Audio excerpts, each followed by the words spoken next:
C'est un service mythique qui tire sa révérence. Quatrième top, il sera 10h19. L'horloge parlante. Depuis 1933, elle donne l'heure aux Français en échange d'un coup de fil. Tout a commencé ici, à l'Observatoire de Paris, où le dispositif est soigneusement gardé dans les sous-sols. Les annonces parlées sont enregistrées sur pellicule, comme le son d'un film, et enroulées sur ce cylindre. Sur le cylindre, 3 lecteurs. Heure, minute, seconde.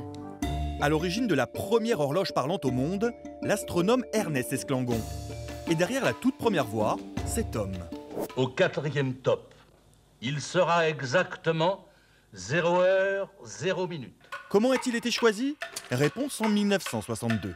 La maison d'horlogerie qui a conçu cette pendule et qui l'a construite et qui l'a réalisée est venue me chercher parce qu'à ce moment-là, je m'appelais Monsieur Radiolo. J'étais un personnage. Excusez-moi de dire ça, je ne suis pas pétant. Mais enfin, tout de même, c'est pour cela qu'on était venu me chercher.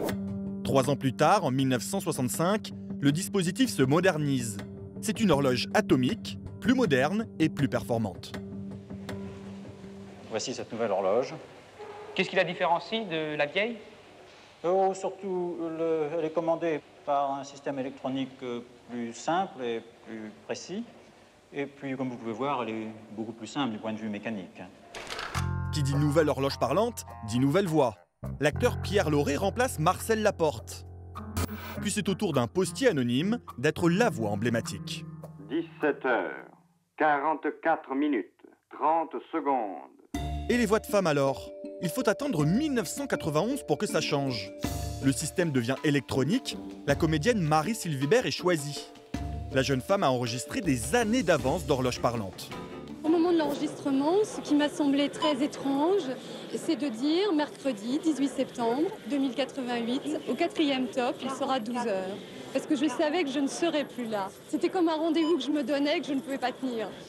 Depuis 2005, le service est payant, 1,50 € l'appel. À partir du 1er juillet 2022, il ne sera plus possible d'appeler le 3669. L'horloge parlante raccroche.